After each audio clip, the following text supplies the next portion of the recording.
Chapter 20. The Price. A voice spoke behind her. Moon-cursed.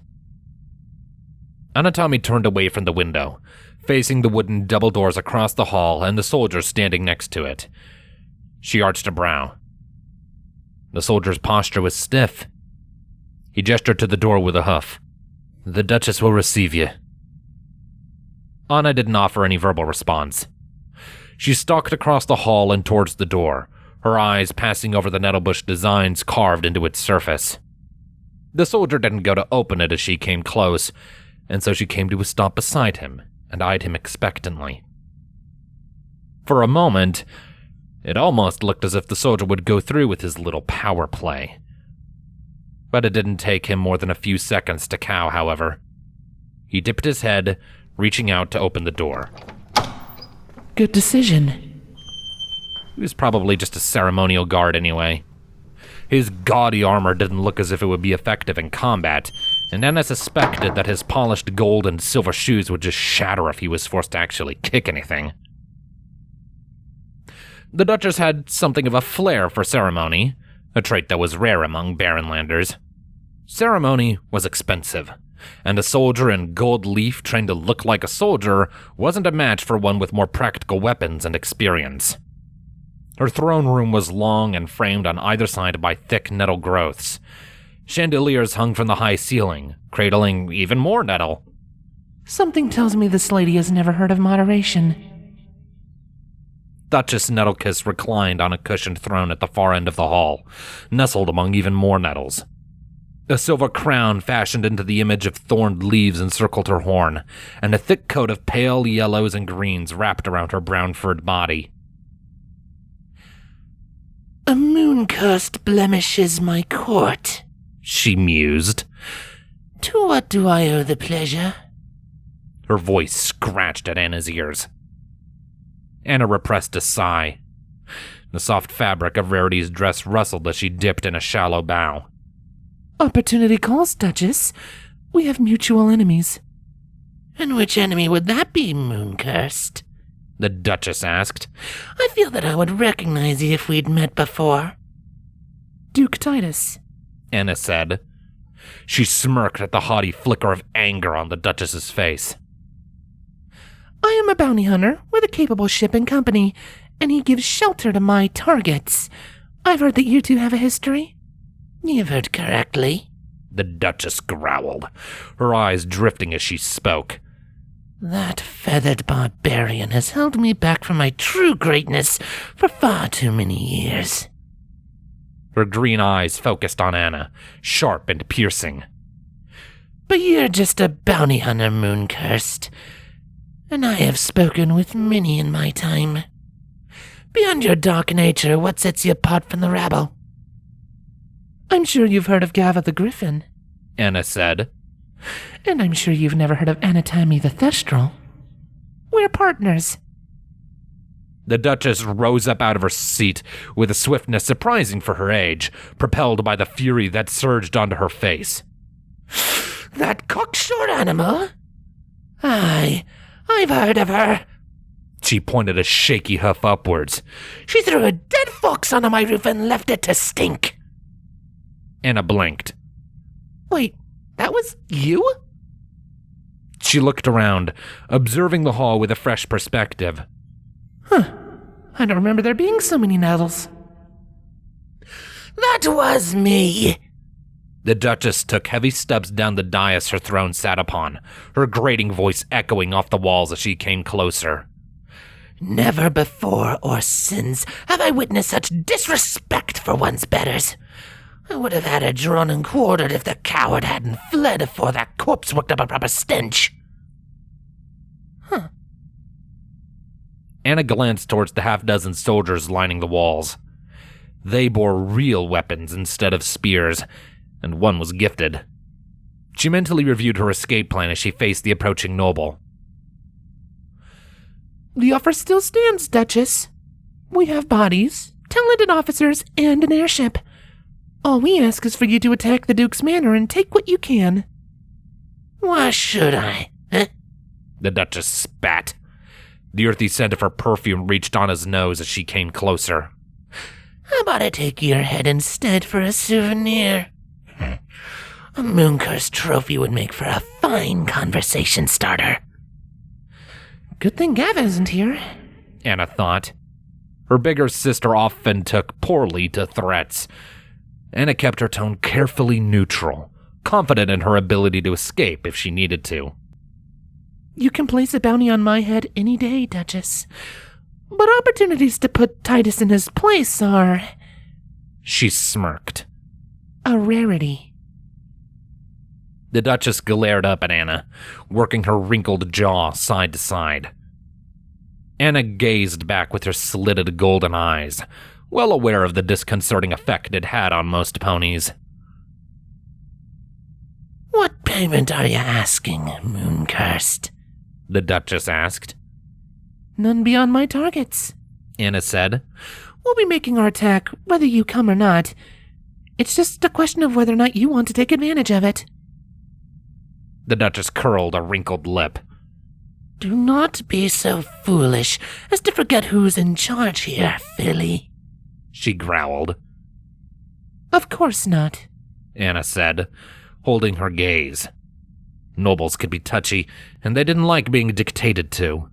Doing as much within their own halls was a good way to embarrass them. Apologies, Duchess. The older mare gave her a thin-lipped smile. There's a good lass. She turned back towards her throne, presenting Anna with the elaborate designs sewn onto the back of her coat.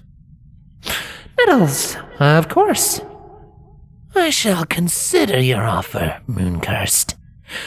Tell your ego brute that she's not welcome on my land. Anna dipped her head. She kept her face carefully neutral. Thank you, Duchess. Now be gone from my sight, the Duchess spat, before I change my mind. Anna turned for the door. She stalked back into the hall without a sound, appreciating the silence with which the dress's cool fabric slid over her coat. A shifty-eyed ceremonial guard waited for her there, and she allowed herself to be escorted through the building. She had been a bit too pushy giving her ultimatum to the Duchess. Still, she believed the deal to be solidly struck. Nettlekiss would gripe to those near to her about the disrespectful bounty hunter that dared to dictate terms to her, but at the same time she would be making subtle preparations. Anna hadn't been bluffing when she said that the opportunity to seize superiority from Duke Titus was rare. She'd spent many hours gathering intel since arriving at Alta Lucia, and was well aware that Nettlekiss had been clawing at Titus's position for years and without success.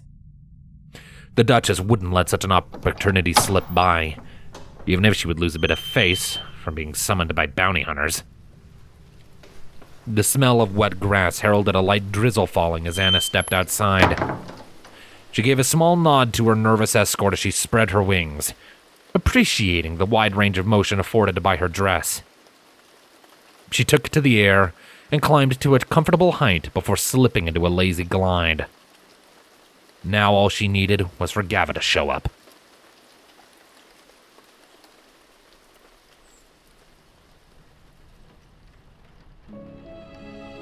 Rarity shifted her weight from side to side.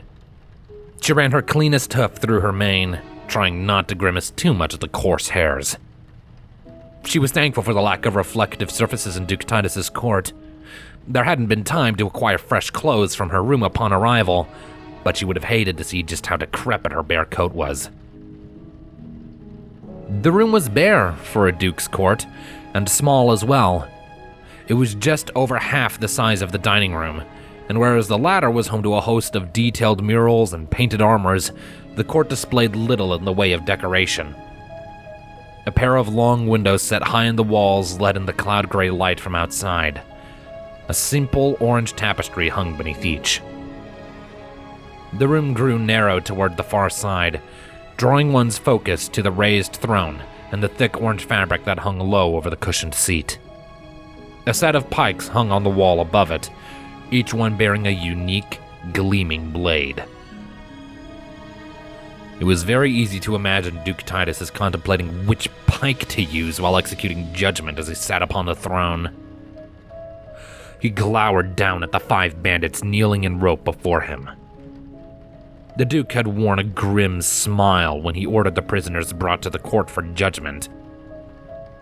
Rarity's hooves were aching after the walk back to the estate, still sore from yesterday's hike through the woods, and she shifted her weight again as yet another minute passed. How she would have loved to collapse in her bed and regale Whitehorn with the dramatic tale of Rarity, the gorgeous bandit tracker. But she had to see things through first. At last, Titus spoke. Banditry. The prisoners remained still, each one keeping their eyes down. I should expect that at least one among you are aware of my thoughts on it. After a few moments, the lead mare answered. Aye, my lord. What is my position on banditry then, fool mare? Titus asked. The mare gulped. Banditry is a crime thrice over, she recited. To steal from my lord's peasants is to steal from my lord himself. To threaten my lord's presence is to threaten my lord himself. The bandit denies my lord their honest labor and... A deep shudder ran through her body as she forced the next words out. And denies my lord's protection. Titus let out a quiet grunt. I see your parents taught you proper, fool mare. A shame that you didn't take the learning to heart. Aye, my lord. Tell me what's to come next for you, fool mare, Titus ordered. The mare took a shaky breath, slumping down. Death, my lord. Beside Rarity, Pinky let out a quiet gasp. Aye, Titus stood. and death again for injuring my loyal servant. He glanced towards the armored Pegasus stallion standing at attention beside his throne. I want them executed before sunset, Pull. Keep the heads for use as warnings. Rarity stiffened. Is that it? Titus arched a brow as he looked to her. What else is there to say, my lady? You haven't even asked them to explain themselves! Rarity stepped in front of the kneeling ponies, ignoring the way the Pull slowly spread his bladed wings. You can't just kill them! Do not tell me what I can and cannot do on my land! Titus roared. My land, my ponies, my law. Rarity hated the way she flinched at the sudden outburst. They are ponies with lives, Titus! Parents, children, and siblings, you must at least let them plead their case! Pinky hopped up to her side, teeth bared. Yeah! You dare to command a duke in his own court? Titus's voice didn't lower as he stepped down from his throne. You best remember your place and watch your tongue, Countess! Rarity spread her hooves as he came closer, bracing herself. I know my place, Titus, she seethed. But it seems the nobility has forgotten theirs in my absence. Titus came to a stop just a step away from her. Even without the assistance of the throne, he towered over her. What's your plan, Countess? Do you intend to raise hooves against me in defense of the very ponies who would have sold your life away? If I must, Rarity said. She glared up into his eyes, hoping to cover her exhaustion with her anger. She didn't know if she could really stop him if he tested her. She had drawn deep on her magic capturing the bandits, and she had woken from last night's troubled rest feeling drained. Even if she could restrain Titus and his soldier, what then? She'd be forced to flee with 5 murderous bandits who had already tried capturing her wands. She could only hope that they would be gracious for her help, and that Whitehorn wouldn't forsake her. At least I know I have Pinky at my side. Titus met her furious gaze with his own for several long seconds. He kept it as he spoke. Bandits? This mayor is willing to fight for your right to speak in your defense. What do you have to say? Once more, silence filled the room. Rarity could hear the prisoners fidgeting in their restraints, but didn't dare look away from the Duke. A tentative stallion dared to speak. I didn't want to die, my lord. You should have thought on that before you forfeited your life to me, Titus said, never looking away from Rarity. Are you happy now, Countess? This isn't a surprise to anybody but ye. They regain their honor facing their judgment with dignity. No, I am not happy. Rarity rounded on the prisoners, facing each one in turn. None of you have an excuse? None of you had a reason for your actions beyond greed or malice? They all avoided her gaze as she turned to them. Pontius took a tentative step forward from the back of the room. Father, forgive her. She's not familiar with our ways. Quiet, lad! Titus snapped. Don't tell me you believe the prattle about her being from old Equestria. Neither she nor her hoof-maiden have any right to meddle in our affairs, and you're clearly still too naive to rule our land. Pontius grimaced, looking away. Rarity took a deep breath before facing Titus again. It doesn't matter if they won't speak. I won't let you murder them. And I'm with her, Pinky added, stepping close enough for Rarity to feel their legs brush together. It doesn't matter what for. Killing is no good. Oh, Celestia bless you, Pinky, Rarity thought, fighting to keep herself from shaking. I don't know if I could stand to face this barbarism alone. Pole cleared his throat, stretching his wings. My lord. Titus raised a wing towards the soldier, signaling for him to stay back. You stand firm on this, Countess? I do, Rarity said. Would you give your life to save these fools? He asked. Rarity's mouth was dry. She swallowed before answering. I would not abandon them to you. Titus gave a slow nod. Are you confident that you can escape with them, then? They would turn on you the instant they felt safe. Lawbreakers cannot be reasoned with. That's a risk I'll have to take, darling, Rarity said. A lady does not stand idly by. Titus chuckled, sending a flare of anger up Rarity's breast. He turned away, letting her glare at his back as he stepped back towards his throne. I will spare them on one condition. Rarity grimaced. And that would be? Your hoof, he said, facing her once more. Your hoof in marriage to my boy. Father, did I not tell you to be quiet, lad? Titus barked. You will learn how to rule, but until then, you will do as I say. The rage had slipped away from Rarity, lost amidst a fresh insurgence of shock. She exchanged a quick glance with Pinky, seeing her own confusion reflected back at her. I beg your pardon? Marriage, Countess, Titus repeated. A smirk worked its way onto his face. You should be thankful for the chance. I've searched long for a noble mare worthy of my line, and your foes would inherit my title. Rarity blinked. Her jaw hung limp. Old fantasies of marrying a prince battled with waves of anger, confusion, and revulsion. Where's your fire gone, eh? Titus prodded. You would fight for your beliefs, risk your life for them, but a betrothal to my dear boy has you frozen in fear? Again, Rarity turned to Pinky, but the other mare's only response was a wide-eyed shrug. What do I do? Perhaps she could stall for time. You would spare them?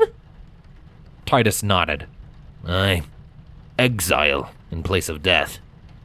Alta Lucia's a big land. I'm sure they could find villagers willing to take 'em. Assuming they decide to change their ways. Rarity could feel her heart pounding against her chest. She had been ready to fight, to stand firm in defense of the helpless and give her all, but this? This wasn't how marriage happened. She wanted love, a thrilling courtship from a noble gentlecolt, to gush about him to Fluttershy and plan the wedding with Pinky, to hold a magnificent ceremony in Kennerlot with all of her dear friends at her side. But she had no choice, did she? It would not kill her to betroth herself to Pontius, but she would never be able to live with herself if she let these 5 ponies die over such a frivolous thing. A lady doesn't live in a fairy tale. Titus snorted. Lost your fire, eh? I'm not surprised. He lifted a wing, gesturing towards Pole. The soldier nodded and stepped forwards. No! Rarity shouted. Don't touch them! I'll do it. Rarity! Pinky gasped. You are a brute, Titus. Rarity said, glowering up at him. Despicable. But I won't let you kill these ponies. Titus blinked, cocking his head. After a few seconds, he spoke. You surprise me, Countess. Why are you willing to do so much for these scum? Because they deserve it. Scum or not. Rarity took a deep breath. She sat down against Pinky's side as her legs went weak. I'm really doing this. If that's what I have to do to save their lives. She paused, holding back a sniffle. I'll do it. Titus looked her over, narrowing his eyes. You're as much as a fool as they are. But you have my respect, Lady Rarity. He turned back to Pole. Take him to the dungeon, then. Dungeon? Rarity echoed. She made a struggle to her hooves, but they wouldn't support her. You said you'd let them go! Aye, for your hoof in marriage to my boy. Titus nodded. Unless you intend to hold the ceremony this evening, I expect that'll take some time to arrange. As much as it pains me to waste good food on this lot, I won't be letting him free until your part in the bargain is carried out. So they're hostages to make sure I don't step out of line? Rarity asked, not bothering to hide her disdain. Titus shrugged. The deal's been struck, Countess, but I'm not paying my part until you do. Rarity let out a shaky sigh. She just didn't have the energy to argue with him anymore. Now that the decision had been made, she just wanted to curl up in a bed and cry. Oh, who am I kidding? I could barely walk to my room right now. Rarity watched in silence as Pole grabbed the lead rope all the prisoners were tied to, tugged them to their hooves, and pulled them out into the hall. The mare who had recited her own crimes looked back at Rarity with wide eyes as she shuffled along, and Rarity mustered up the energy for an exhausted smile. Titus angled around her on his way out. He paused in the doorway to turn to his son. See to your betrothed, lad, he said, and then stepped out of sight. Aye, father. Pontius looked after the Duke for several seconds before turning to Rarity and Pinky. He took a deep breath as he approached. Are you well, my lady? I just need a moment to catch my breath, dears, Rarity said. She leaned fully into Pinky's embrace. Heavens, I should not be stressing myself like this so soon after that escapade in the woods. You just relax for now, Rarity, Pinky said, giving her friend a tight hug. I never knew you could be so scarifying. Me either, darling. Rarity looked up and gave Pinky a wan smile. I'm quite grateful for your support. I don't know if I could have stood up to him on my own. Pontius reached out with a hoof, laying it lightly on Rarity's own. Shall I... do you need anything, my lady? Rarity looked over to him. She couldn't help but giggle at the grimace on his face. The poor dear doesn't know what to do with himself, does he? Perhaps you could kindly help me to my room, dear sir? Of course, my lady. Rarity offered him a foreleg, and he grabbed it with one of his own before helping her to her hooves. Pinky stayed close on the opposite side, but Pontius bore the brunt of her weight as the trio started out of the room and down the hall. Is it true what you say, Countess? Pontius asked, his voice low. Your nobility from old Equestria? As true as cake. Pinky said. And your father's the meanest pony I've ever met. A deep sigh escaped Rarity, but she said nothing. Being a countess perhaps wasn't as grand as the books made it out to be. She almost yearned for the simple days of making tents and blankets. Wake up, work, see the gracious smiles, and then sleep reassured that she had done good. But that would never really solve the problem, would it? No. I have to focus on the root of it all. Even if it isn't easy. What were they like back then? Pontius asked. An image of Prince Blueblood drifted through Rarity's mind. She could almost hear his incessant whining, even with 1,000 years and an apocalypse separating them. She shook her head, calling on better memories. Fancy Pants was certainly a gem, at least. The truth was, Rarity didn't have much good to say about the nobility of old. Those she had actually met had been, by and large, petty and self-obsessed. She had heard many tales about the violent feuds for power that went on behind the pomp and pageantry, even if she herself had never dealt with more than snide remarks or social jostling. In reality, she couldn't even say for sure that a country duke would have hesitated to execute those who disobeyed him if he didn't have Celestia looking over his shoulder. Her books were just books. Fantasy. But Rarity could make them more than fantasy. She had been granted the exclusive right to share the story of the old nobility, and not even her friends had the knowledge to truly challenge her. She could already imagine Applejack's quiet disapproval, but how could she just let this opportunity slip past? Telling the truth would only validate the unique brand of barbarism she'd faced in Alta Lucia, and that she expected existed in every other barren land. But telling a fantasy might make a difference. She could give them her fantasy. She could give them her history.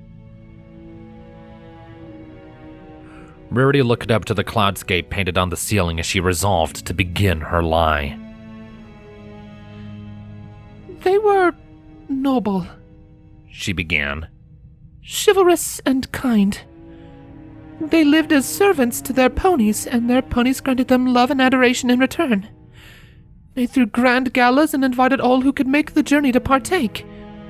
The ponies under their rule worked hard, and the fields overflowed with crop every season. She closed her eyes, giving her best wistful sigh. They were lords of paradise.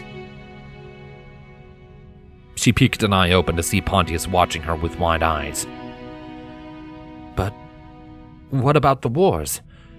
Father always speaks of great Pegasus warriors from the past. A frown marred Rarity's face. She considered the question as they passed through the dining hall, empty for the first time that she had seen. She imagined that the empty armors lining the walls were watching her. It is true that there were some conflicts, Rarity started. but they always had the good of their ponies in mind above all. They fought only for righteous causes. and never for greed nor jealousy. I see. Pontius pursed his lips, looking away and settled into a ponderous silence. It wasn't long after that they reached their rooms. Rarity pushed herself off of Pontius as they stopped in front of her door. She was still struggling to come to terms with the bargain she had just made, but her body didn't feel quite so cold and numb anymore. "Is there anything else I can do, my lady?" he asked. He was standing much stiffer than he usually did. Rarity gave a gracious dip of her head. He may need some further refinement, but perhaps he'll take the new ideal to heart. Thank you, darling, but I think I'll be fine for now. Pontius nodded. Please don't hesitate to send for me if you require. She took a few steps back, dipped into a quick bow, and then turned around. Rarity's jaw worked side to side as she watched him go. Pinky, would you be a dear and find Whitehorn for me? I'd quite like to see him. Okie dokie, Loki. Pinky chirped. You don't want to come with me? I'm sorry, darling. I think I need to lay down for a moment. Rarity gave her friend an affectionate nuzzle before forcing herself away from Pinky's warmth. She opened the door and stepped inside. I do hope you understand. Pinky's lips curled into a quiet little smile. I understand, Rarity. Thank you, Pinky. You're just a gem. Rarity lifted a hoof to the door. It closed with a clean click. And as one door shut, another opened.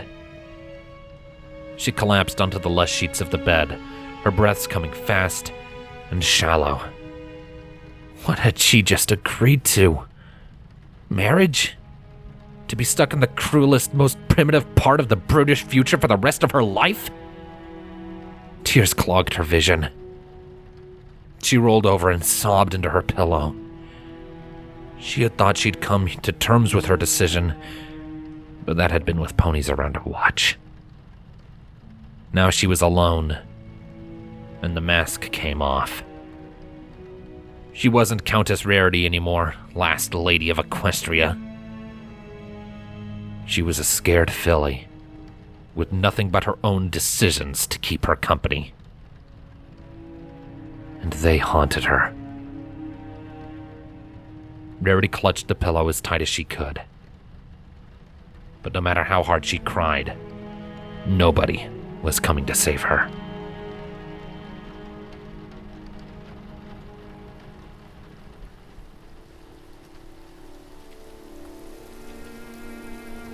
Gava leaned closer against the trunk of the tree, seeking shelter from the light rain. She picked at the branch she perched on with a talon. A breeze played with her feathers as it stirred the surrounding leaves. Her eagle eyes played over the woods around her, sometimes darting up or down to check the sky or ground. Gava loved her sister, but she hated being snuck up on. As she waited in the copse of trees that Anna's trail had led to, she brooded over the approaching future. Anna would see her from afar. She would close the distance with her strange, silent thestral glide, and she would whisper something snarky into Gava's ear. What if she doesn't show up? Gava almost snarled out loud at the traitorous thought. Of course Anna would show up. No matter how tough any of these gifted were, Anna would never attack unless she was certain of her victory. And unlike Gava, Anna was a far better judge of such things. Still, the thought nagged at her. She lifted a talon to the comforting weight of the revolver strapped to her chest. Her father's revolver. She'd cast fresh bullets for it in the past few days. Confidence. You're nothing without your pride. Gava snapped her head around at the sound of a twig breaking. No, too obvious. Anna never broke a twig, except for as a distraction. Even now, she was probably... Hey, sis. Gava jumped. Damn it! She turned to face the Thestral perched on the branch adjacent to hers with an awkward twist. She frowned, taken aback by both the lack of whispered snarkiness and the sight before her. Why are you wearing a dress, Anna? Yeah, I missed you too. Anna grinned as she joined Gava on the branch. So, tell me all about it. Did you find a place to pawn those gifted off yet? Gava clacked her beak, turning away. I lost them. What? Gava's feathers fluffed up with irritation. She forced out the words one more time. I said I lost them. Wow. Anna said. A hoof jabbed Gava's wing. So what's the story? Gava's talons dug into the bark of the branch as her grip tightened. She turned to fix Anna with the most fearsome glare she could muster. Anna stuck her tongue out. Come on, sis. I already know you're a big bad bird, all right? She shuffled closer to Gava, lending her warmth against the damp breeze. Let me guess. You pounced the first chance you saw, and they surprised you. Gava sighed, leaning back into her sister. With just the two of them, there was no need to worry about reputation. Gava was more willing to relax her pride. Yeah. Could have used your usual warnings. Those gifted are... She looked up, recalling the power of the Purple Witch. thrilling. Is the screech all right? Anna asked. Gava nodded. She took some heavy damage, but I was able to get back to port and make repairs. One of their unicorns, Twilight they called her, nearly crushed the ship all on her own. Wow. That's... Anna grimaced. You'll have to tell me all about that. Good thing you decided to come rejoin me, too. She added. I don't think Dad would be very happy if we lost his ship. Another thing, sis. Gava said, turning to eye the Thestral beside her. They had an Alicord with them. She had a dark coat. Anna stiffened against her side. A shiver ran through her body, and Gava suspected it wasn't because of the wind or the wet. Luna? She looked up, meeting Gava's gaze. With them as in... like... alive? Not sure. Gava said. I only caught a glimpse, and she wasn't conscious. But if she is, just imagine being the first to welcome her back to the world. Yeah, Anna's eyes drifted off to the side. imagine. The two lapsed into a comfortable silence. Gava took the opportunity to examine the elaborate dress her sister wore. It's almost like it was made for her to wear it. So what's up with the dress? Huh? Anna blinked, her eyes refocusing. You never told me why you're wearing the dress. Gava pressed. So? Oh, right. Anna raised a hoof to her neck, toying with a polished gem that rested there. I was speaking with a noble. Appearances matter on their end, you know. Okay. Gava began. But why this dress?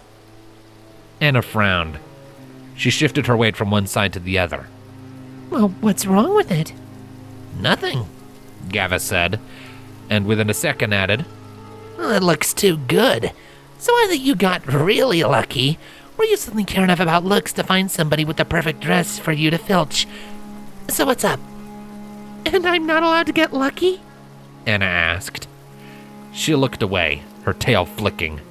When did you start judging the clothes I steal anyway? Do you want to hear about the deal I struck or what? Gava cocked her head. She's hiding something from me. The wicked curve of her beak twisted into a teasing smirk. What's with the dress, Anna? Anna's ears twitched. So you don't care about the deal? Gava bumped her sister with a wing. I want to know about the dress. I met with a local duchess. Anna said, glancing back towards Gava. Remember that noble whose roof you left a fox carcass on? Gava snorted, deciding to drop the issue of the dress. For now. She was annoying. I spoke to her about joining us in an assault against the estate of the noble who's sheltering Countess Rarity and Pinkie Pie, Anna said. The tree branch swayed beneath them as the wind picked up for a few seconds. We should be able to sweep in and take them while the garrison is occupied. What'd you have to promise her for that? Gava asked. Or was she just impressed by your getup? Anna let out an exaggerated sigh. Her hooves moved up to fumble with just one of several tiny buttons that held it in place. Don't worry. The gifted will be ours. Help me get out of this thing. Gava raised a talon. Hold still. I'll cut you out. Hey! Anna dropped off the branch, snapping her wings open and twisting midair before settling into a hover just out of Gava's reach. Don't damage it! I might need to use it again.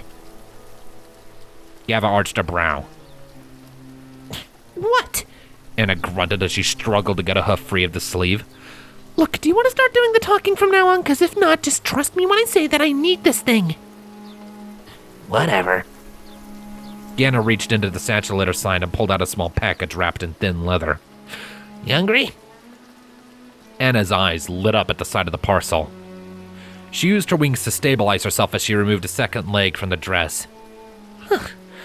Never thought I'd feel my mouth water at the smell of chicken, but I guess we've been apart for a while, huh? Let me just pack this thing up first. Gava shrugged, unwrapping the cooked meat and grabbing a chunk for herself. Caught this just today, you know? Oh well, more for me.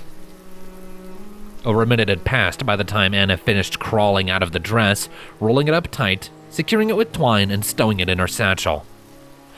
Gava ate at a leisurely pace while she waited, picking out the smaller, bonier pieces for herself.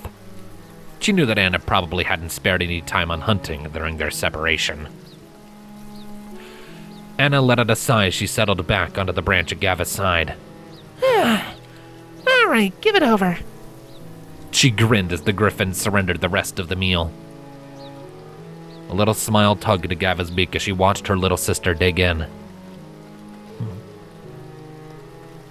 How long before we make our move? All 6 gifted will be returning on this island within a few days. Anna paused to spit out a bone before swallowing. I'll be watching the docks. We'll wait for them to get together and then take them out all at once. How can you be sure? Gava asked. Trust me on this. Anna winked. Pinkie Pie's throwing a party, and she says it'll be a doozy. Uh-huh. Until then, we plan and we prepare. Anna said. I'll need you to tell me everything you remember from our time apart. We'll have to be careful. Right. Gava nodded.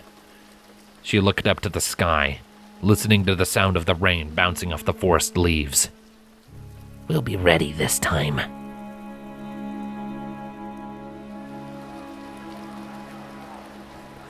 The gears inside the cargo hold groaned in Twilight's ears as the rear opened up.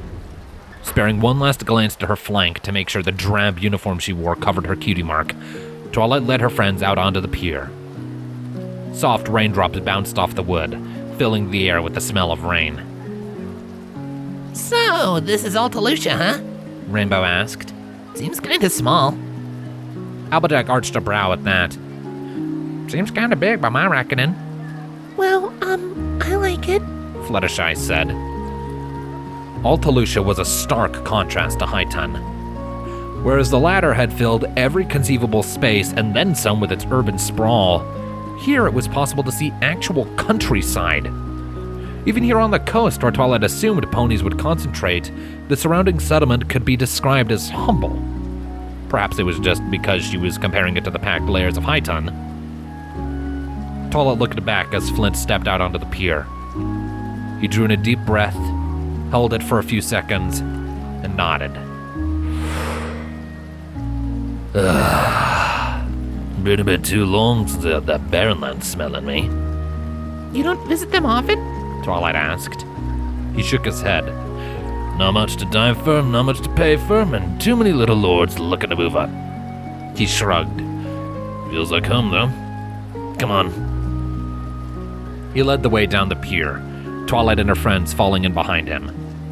What about the others? She asked, glancing back. We'll keep to the port for now, Flint said. Look around, see if we can find some hints as to where your friends are. Keep your eyes down, and look out for anyone watching you too close. They reached the base of the pier, and his eyes scanned the thin crowd walking on cobbles that ran along the coast. Once we got a lead, then we'll all head out together. Applejack nodded. I reckon that's a solid plan. All right, well, let's split up then. Rainbow said. It'll be way faster. Fluttershy took a step closer to the other Pegasus. I'd rather stay together if that's okay with you girls. I agree, Fluttershy. Twilight said. Her eyes swept along the street, taking in the warehouses and taverns facing the dock. We don't want to be caught out alone. She picked out a pair of ponies watching them intently, a Pegasus and a unicorn. Both wore orange cloaks over iron breastplates, and Twilight stiffened as she saw the barrel of a gun poking out from under the Pegasus mare's wing. The unicorn stallion dipped his head as he saw her looking back at him, and both ponies started making their way through the crowd towards her. Flint, Twilight said, still watching them. do you recognize those two? Flint let out a thoughtful grunt. Nah, I don't. What I can tell you is that there's some Lord soldiers from the dress. Soldiers? Fluttershy echoed. Oh my. Bah, don't you worry, Flint said. A couple goons wouldn't be trouble for us, even if they tried anything. Hail! The lead unicorn called, closing the distance. Your friend sent us. Oh yeah? Prove it. Rainbow shot back. The unicorn let out a groan. He glanced back to his comrade, who shrugged in response. Oh, are you really gonna make me? I will make you, Flint growled, stepping forwards. Make it quick. Fine. The unicorn grumbled something to himself before lifting a hoof. Cross my heart and hope the fly stick a cupcake in my eye. Flint blinked. What? Twilight gasped. Pinkie Pie sent you! Behind her, her friends each let out exclamations of relief and elation. Right, The Pegasus mare said. You can call me Onyx, The unicorn said. He gestured towards his Pegasus comrade, and Twilight caught a glimpse of the bandages wrapped around his barrel beneath his cloak. This is Ivory. Applejack trotted up to Onyx and gave him a friendly slap on the back, drawing a sharp grunt from him. Well, any friend of Pinkie's is a friend of mine. I'm guessing y'all are here to take us to her? Ivory snorted. Friend? Aye, Onyx groaned. I got a strong hoof, man. Is it just the five of you? He looked between each of them. She had me expecting a bit more. Twilight exchanged a glance with Flint. We aren't ready to leave just yet. She said. Give us a little time and then we'll head out with you. Sounds fair to me, Onyx said. He looked around before pointing towards a nearby tavern. A picture of a cartoon sea pony adorned its sign, musical notes floating out of its wide smile. We'll wait for you in there. Come on then, Ivy. We won't be too long. Twilight said. She watched them go for a few moments, her gaze lingering on the tavern sign. Singing sea pony? How grotesque. Well, that was easy. Rainbow quipped. Twilight nodded. Let's head back and tell the others. Together, the five of them retraced their steps back up the pier towards the Argo. Twilight paused halfway down, struck with a sudden chill. She looked back, scanning the city once more. A sturdy stone keep dominated the city's outline. As she watched, a winged silhouette dropped off the tallest tower, snapped its wings open, and glided down out of sight. Twilight? Fluttershy asked. Twilight shook herself. Sorry, girls, just being jumpy. Not everyone in the world is out to get you, Twilight. Don't get paranoid now. She followed her friends back into the cargo hold with fresh hope in her chest. She'd been stretched thin by the past few days, and was looking forward to getting some time to unwind at a nice, relaxing Pinkie Pie party.